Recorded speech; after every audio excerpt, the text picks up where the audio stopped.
Good morning. আশা করব তোমরা সবাই খুব ভালো আছো আর সুস্থ আছো। আমিও খুব ভালো আছি। আজ হচ্ছে 11ই জানুয়ারি, রবিবার। বাজে এখন ওই সকাল 6:30টার মতো। বাইরের পরিবেশ দেখে বুঝতেই পারছো এখনও ঠিকঠাক মতো মানে রোদ তো ওঠেই নেই, প্রশ্নই নেই। রোদ উঠতে উঠতে মোটামুটি 7:30 8টা এরকম।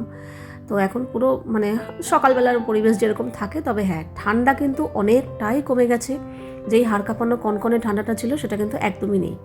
তবে আমি যেহেতু ছাদে যাব, তাই জন্যই আমি এইভাবে প্রোটেকশন নিয়ে ছাদে যাব, যাতে ঠান্ডা একটু না লাগে। আর সত্যি কথা বলতে কি, তোমরা যে যাই বলো না কেন, আমাকে জাদু লাগে, অজীব লাগে, ভালো লাগে না, কিন্তু আমি যেইভাবে ছাদে গেছি এই এত কনকনে ঠান্ডার মধ্যেও 6টা 6:30টার সময়, আমার বলতে নেই আমার কিন্তু একটুও ঠান্ডা লাগেনি, শরীর খারাপ হয়নি। আর যদি আমি ওই স্টাইল করে ফ্যাশন মেরে ছাদে যেতাম, তাহলে ওই একদিন গিয়েই বন্ধ হয়ে যেত, আর বাকি দিন যেতে হতো না। একটু আমার ঠান্ডা লাগেনি, আমি যেইভাবে নিজেকে মুড়িয়ে মুড়িয়ে গেছি।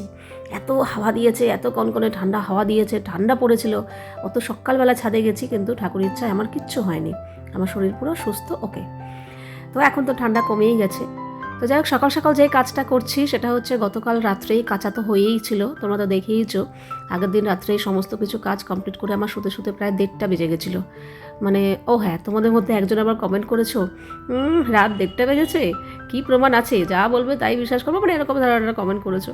তো আমি প্রুফ কোথায়? তো যাই হোক, আমি কাউকে বিশ্বাস করাতেও চাই না, প্রুফ দিতেও চাই না। আমার যেটা হয়েছে আমি সেটা বলেছি। এবার বিশ্বাস করা না করা সেটা সম্পূর্ণ তোমাদের ব্যক্তিগত ব্যাপার। আমি জোর করে কাউকে তো বিশ্বাস করাতে পারবো না। তো যাই হোক, 1:30টা বেজেই ছিল। আমি বলেইছিলাম যে যেহেতু সন্ধ্যাবেলা আমি কাজগুলো করিনি, আলস্য করেছি, তার জন্য নিজেকেই নিজে শাস্তি দিয়েছিলাম যে যেমন আলস্য করেছি তেমন এখন রাত জায়গায় কাজ করো নাও, ভোগো। যাতে নেক্সট দিন থেকে আলস্য করার সময় মাথায় থাকে যে না, আলস্য আর করবো না, তাহলে এই কাজগুলো আমাকে রাত্রে করতে হবে। তো চলো, যেহেতু রাত হয়ে গেছিলো, তো তাই জন্য জামা কাপড় রাত্রেই তো কাচি, কিন্তু কাচার পরে না এই বালতির মধ্যে নিয়ে রেডি করে রেখে দিই, যাতে সকালবেলা যখন ছাদে যাব বালতিটা নিয়েই ছাদে চলে যেতে পারি। তো যেহেতু অনেক রাত হয়ে গেছিলো, আর এনার্জি ছিল না, ঘুম পাচ্ছিলো, তাই জন্য আর রেডি করিনি। তো এই সকালবেলা ওয়াশিং মেশিন থেকে জামা কাপড়গুলো রেডি করলাম, করে ছাদে গেলাম। ছাদে কিছুক্ষণ হাঁটলাম, হেঁটে আসার সময় জামা কাপড় মেলে দিয়ে ছাদ থেকে চলে এসেছি। এসে ফ্রেশ হয়ে 4টে আমন্ড ভেজানো ছিল, খেয়ে উষ্ণ গরম জল খেলাম 1 গ্লাস। খেয়ে তারপর টুকটাক ঘরদোর তো গোছানোই থাকে। সকালবেলা ঘরদোর গোছানোতেই না আমার প্রায় 1 থেকে 1.5 ঘন্টা লেগে যায়, যেগুলো সবসময় তোমাদের সাথে ভিডিও শ্যুট করা হয় না। এই টুকটাক মনে করো ফার্নিচার ঝাড়াপোছ করা, জামা কাপড় অগোছালো থাকে এদিক ওদিক করা, মানে এইসব করতে করতে বিছানা টিছানা তোলা, এই করতে করতেই প্রায় 1-1.5 ঘন্টা লেগে যায়।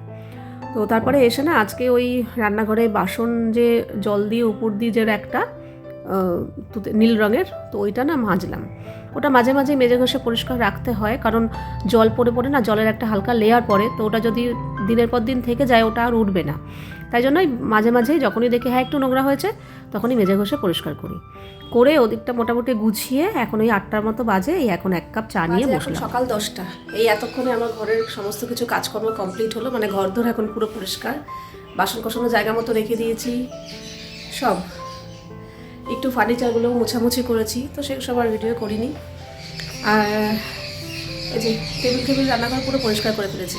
সকালবেলা যখন, রাত্রেবেলা তো ঘর একটু অগোছালো থাকে, রান্নাঘরটা তো পরিষ্কার করেই রাখি, কিন্তু সকালবেলা তো টেবিলটা পুরো ভর্তি থাকে, তারপরে এই চেয়ার এই সোফা একটু এদিক ওদিক জিনিসপত্র থাকে। সকালবেলা যখন বিছানাপত্র তুলে এই সমস্ত কিছু পরিষ্কার করা হয় না, বেশ মনটা শান্তি লাগে। যাক, আর সকালে খাবার তো প্রচণ্ড শীত পড়ার পর থেকে রান্না কিছু করছি না, আগের দিন রাত্রেই করে রাখছি, সেটাই সকালে খাচ্ছি, কারণ সময়ের সাথে পেরে উঠছি না। তো আজকে সকালে হচ্ছে চাউ। কালকে অনেকটা পরিমাণেই চাউ করেছিলাম, তার মধ্যে আবার সবজি পড়েছে অনেক, তো অনেকটাই হয়ে গেছিলো। যা চাউ হয়েছে ডবল, মানে কালকে রাত্রেও সবাই খেয়েছি, আজকে সকালেও সবাই বলতে তাড়াতাড়ি খাওয়া হয়ে গেছে। এই এখন আমি নিয়েছি, আর ইন্দ্রও চাউ নিয়ে গেছে আজকে। তো এই হচ্ছে আজকে আমাদের ব্রেকফাস্ট। গরম করলাম ভালো করে, এই যে সমস্ত রকম ভেজিটেবল দিয়ে চাউ, ভালোই লাগে বেশ। আর কালকে চাউটা বেশ ভালো হয়েওছে।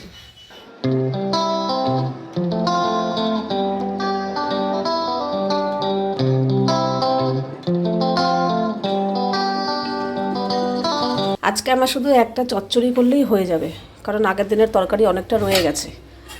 তো চচ্চড়িটা করব হচ্ছে কপি ডাঁটার চচ্চড়ি। তো কপি এখানে ডাঁটা সরু সরু করে ঝিরিঝিরি করে কেটে একটু ভাপিয়ে নিয়েছি নুন দিয়ে। এখানে সরু সরু করে আলু কেটেছি, শিম, বেগুন, কড়াইশুঁটি, একটু বড়ি বার করেছি, আর সামান্য একটু ফুলকপি রেখে দিয়েছিলাম এই চচ্চড়িটা করব বলেই। ব্যাস, এই চচ্চড়িটাই আজকে করব।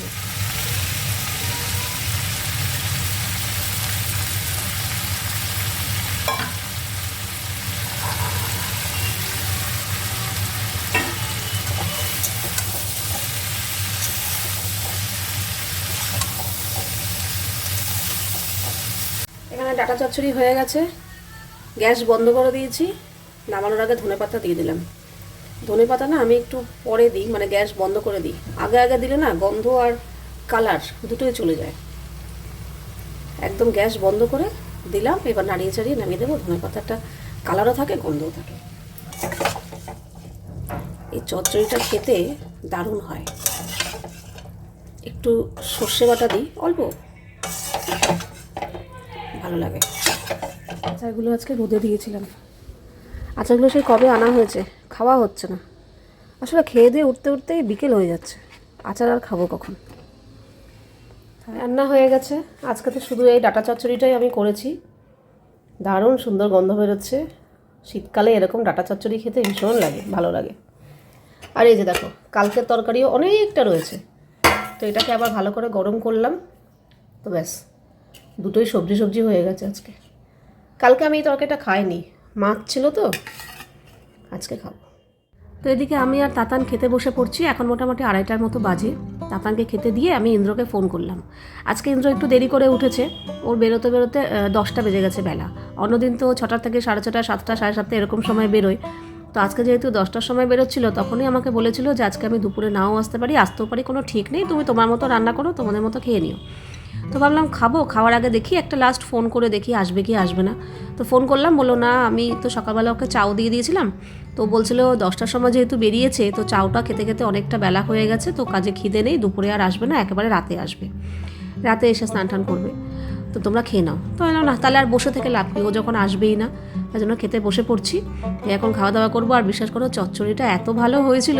সত্যি কথা বলতে কি, আমার মাছ মাংস এসবের থেকে খাই, আমি সব কিছুই খাই না বলবো না, তবে আমার এইসব খুঁটিনাটি খাবারগুলো না বেশি পছন্দ। ওই যেমন কিছু বাটা বড়া, তারপরে একটু চচ্চড়ি, মানে এরকম টাইপের রান্নাবান্না আমার বেশি ভালো লাগে। ওগুলোর থেকেও এগুলো বেশি ভালো লাগে। আর যদি সবেতে সবজি পড়ে, আমার সবজি খেতে ভীষণ ভালো লাগে। সবজি খেতেও ভালো লাগে, দেখতে ভালো লাগে, রান্না করতে ভালো লাগে। কাজেই সবজি যেসব খাবারে পড়ে, রান্নায় পড়ে, আমার ভীষণ ভালো লাগে। আর আজকে দুটো রান্নাতেই প্রচুর প্রচুর প্রচুর সবজি রয়েছে। মানে কাল থেকে আমরা খুব সবজি খাচ্ছি, যেমন চাউমিনের সবজি খেয়েছি, তরকারিটা যেটা করেছি ওটাও সবজি। আর হ্যাঁ, ওটা কিন্তু পাঁচমেশালি সবজি না। তোমাদের মধ্যে একজন কমেন্ট করেছো পাঁচমেশালি সবজি, এটা আবার তো সবাই রান্না করতে পারে, এটা আবার মার থেকে শেখার কি আছে। তো ওটা কিন্তু পাঁচমেশালি সবজি নয়। পাঁচমেশালি সবজি অন্যরকম হয়, সব কিছু সবজি টবজি দিয়ে একটা মাখা মাখা এটা অন্যরকম। এটা হচ্ছে মূল যে সবজিটা, সেটা হচ্ছে শিম আর আলু। ওই লম্বা লম্বা যে নলের মতো শিমগুলো, ওই শিম আর বড় বড় করে আলু, এটাই হচ্ছে মেন জিনিস। আর গাজর আর বিনসটা এটা আমার মা বলেনি, ওটা আমি ইচ্ছা করে দিয়েছি। তাতান খাবে তো, একটু সবজি বললে ভালো লাগবে, ভালো হবে আর কি, তাই জন্যই গাজর বিনসটা আমি নিজে থেকে অ্যাড করেছি। কিন্তু মেন জিনিস যেটা সব রান্নাটার, সেটা হচ্ছে শিম, আলু আর বড়ি। এই আচারটা রোদে দিয়েছি না, আজকেই ইচ্ছা করলো। ঠান্ডাটা অনেকটা কমে গেছে, যার জন্য এখনও অবধি জানলার ধারে বসতে পারছি। নাহলে এই কদিন যে অবস্থা ছিল না, যা হাওয়া দিচ্ছিল, জানলার ধারে বসে তো দূরের কথা, আসতে পারছিলাম না। জানলা রোদ থাকলেও হাওয়া ছিল, জানলা এই সময় দিয়ে দিতে হয়েছে। এখনকার ঠান্ডাটা ঠিকঠাক আছে।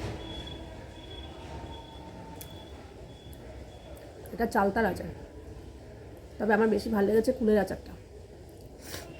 কুলের আচারটা খেয়ে খেয়ে আমি হাফের কম করে দিয়েছি, এটা অনেকটা রয়ে গেছে।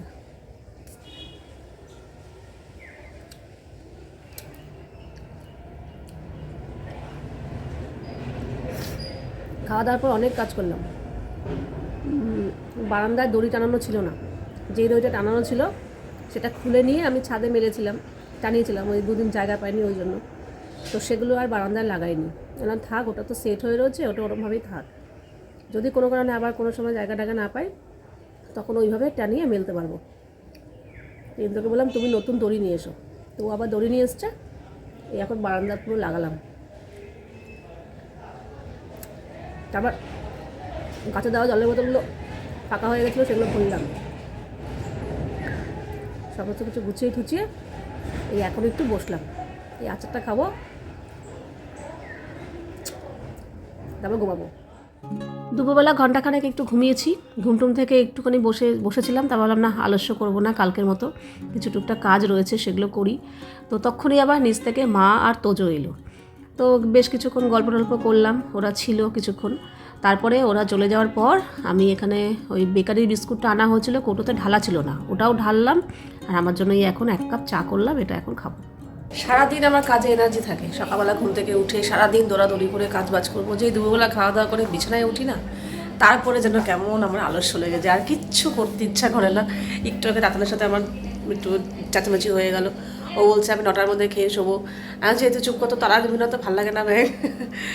তো আবার এনার্জিটা কখন বাড়ে বলো তো, যেই রান্নাঘরে ঢুকে পড়বো, মানে আলস্য করতে করতে রান্নাঘরে ঢুকবো, যেই কাজ শুরু করে দেবো, তখন আবার ব্যাস এবার চলো রাত অবধি সবাই ঘুমানোর পরেও কাজ করে দেবো, কোনো সমস্যা নেই। কিন্তু এইটুকু সময়টা যে কী আলস্য লাগে, মানে উঠে যে কাজে হাত দেবো একদম ইচ্ছা করে না। এখানে কিছু পার্সেল এসছে, আমাদের সাথে পরে শেয়ার করবো। আমি নিজেও পরে এক্ষুনি যাচ্ছিলো চাটা পরে, আমি নিজেও এখনও খুলিনি, ওইভাবেই রয়েছে। এই যে এখন একটু চাটা খেয়ে আলস্যটা কাটাবো, তারপর যাবো রান্নাঘরে রাতে রান্নাবান্না করতে।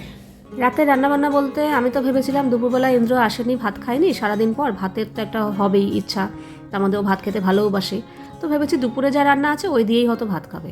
কিন্তু না, আমাকে বললো ওইসব এখন রাত্রেবেলা চচ্চড়ি তরকারি খেতে ইচ্ছা করছে না, তুমি গরম গরম ভাত, আলু সেদ্ধ, ডাল সেদ্ধ আর একটু আলু ভাজো, এই দিয়েই গরম গরম ভাত ঘি দিয়ে খাবো।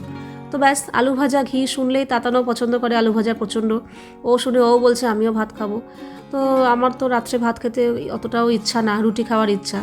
তো আর তার মানে হলো না, সকালেও তো রুটি লাগে, তার থেকে একটু বেশি করে আটা মাখি, আমি এখন রুটি খাবো, আলু ভাজা তো হবেই, আমি রুটি খাবো আর ওরা দুজন ভাত খাক, তারপর আটা মাখা থাকলে কালকে সকালে আমার কাজে লেগে যাবে। তার জন্যই এখন একটু বেশি করে আটা মাখবো, সকালে লেগে যাবে।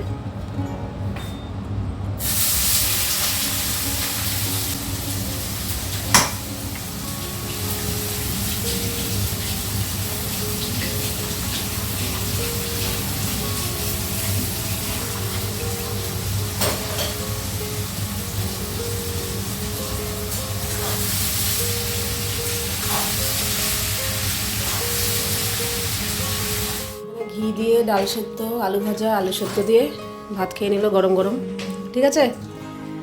আর এখানে আমি রাতে অল্প একটু ডাল সেদ্ধ করেছি, ও একটু খেলো আর একটু রয়েছে, আর এই যে আলু ভাজলাম। আর এখন আমি আটা মাখবো, এই যে আটা মেপেছি, এখনো মাখা হয়নি। আগের দিন ওই সানলাইটটা লিকুইডটা এনেছিলাম, তো ওটা ঢালা হয়নি, এখন ওটা ঢালবো, আর কালকে যাতে সকালবেলা মেলতে পারি তার জন্য এখন জামাকাপড় মেশিনে কাচতে দেবো। আর ও তার ইন্দ্র এসে ও একটু চা খাচ্ছে, ও একটু পরে খাবে, তাতানের তো খাওয়া হয়ে গেছে, তো ওকে খেতে দিয়ে আমিও পরে আমার জন্য রুটি করে খাবো, ততক্ষণ জামাকাপড়গুলো একটু কাচতে দিয়ে দিই। আচ্ছা, এই কাজগুলো করতে করতে তোমাদের সাথে একটা কথা শেয়ার করি। অনেক দিন আগে আমার কাছে একটা কমেন্ট এসেছিল, কমেন্টের আগের লাইন পরের লাইনে আমাকে অনেক ছোট করে অপমান করে কথা আছে, সেগুলো আমি ওম শান্তি করে উড়িয়ে দিয়েছি, আমার মনেও নেই, সত্যি কথা বলতে আমার মাথাতেও নেই কী ধরনের অপমান ছিল। শুধু মেন যে মূল বিষয়বস্তুটা সেটা আমি মাথায় রেখে দিয়েছি, যে ভেবেছিলাম একদিন এটা নিয়ে তোমাদের সাথে আলোচনা করব। সেটা ছিল যে টোটো চালিয়ে নাকি প্রতিদিন 50 থেকে 60 টাকার ইনকাম, ঠিক আছে। তো এইটাই মেন বিষয়বস্তু, এবার বুঝতেই পারছো তাহলে আর কতটা ছোট করে কথা বলেছে আগের লাইনে পরের লাইনে, যাই হোক সেগুলো ভুলে গেছি। আচ্ছা, প্রতিদিন যদি টোটো চালিয়ে 50 থেকে 60 টাকা রোজগার হতো, তাহলে কেউ আর এত টাকা দাম দিয়ে টোটো কিনে টোটো চালাতো না। প্রথম কথা, একটা টোটোর দাম হচ্ছে কোম্পানি অনুযায়ী 1.5 লাখ থেকে 2 লাখ, আরও বেশি আছে। 1.5 লাখ থেকে 2 লাখ টাকা দিয়ে টোটো কিনে 50-60 টাকা রোজগার করার জন্য কিনবে না কখনোই, 1 নম্বর। 2 নম্বর হচ্ছে টোটোর যে চার্জ, প্রতিদিন 7 থেকে 8 ঘন্টা চার্জ লাগে, তো সেই চার্জ হতে গিয়ে যা ইউনিট পড়ে আর যা মাসে ইলেকট্রিক বিল দিতে হয়, তাতেও মনে হয় 50-60 টাকা রোজগার করে ইলেকট্রিক বিলের খরচাটাই উঠবে না। তৃতীয় কথা হচ্ছে গাড়ির মেনটেন্যান্স খরচ, আজ এটা কাল সেটা লেগেই আছে, ওগুলো আমি বাদই দিলাম। মেন যেটা খরচ সেটা হচ্ছে ব্যাটারির খরচ। একটা ব্যাটারির দাম, আগে জল ব্যাটারি ছিল, সেই জল ব্যাটারির দামই 20 থেকে 25 কি আরও বেশি আছে, আর এখন ড্রাই ব্যাটারি উঠেছে, এটা আরও ভালো, আরও বেশি ব্যাকআপ দেয়, এটার দাম তো আরও বেশি, প্রায় 50,000-এর কাছাকাছি, ঠিক আছে। তো ওই 50 থেকে 60 টাকা রোজ ইনকাম করে ওই ব্যাটারির টাকা তো ওঠা দূরের কথা, ইলেকট্রিক চার্জও উঠবে না, কিছুই উঠবে না। 3 নম্বর। 4 নম্বর হচ্ছে সংসার। তো একটা সংসার চালাতে গেলে কীরকম খরচ হয় সেটা তো তোমরা জানোই, আর আমার সংসার চালানোটা তোমাদের সামনে পুরোটাই শো করি, আমি কোনো কিছু লোকানো না, কি আনছি, কি খাচ্ছি, কি পড়ছি সবই। তবে হ্যাঁ, এখানে পুরোটাই ও একা করে না, আমি প্রথম থেকে বলে এসেছি, সংসার খরচে, খাওয়া খরচে আমি একটা টাকাও খরচা করি না, মানে ইন্দ্র নেয় না আমার থেকে, কাজেই সংসার খরচ পুরোটাই ওর, আর এক্সট্রা যেগুলো খরচ হয় সেগুলো আমি করি, সেটা আগেও বলে এসেছি, এখনও বলছি।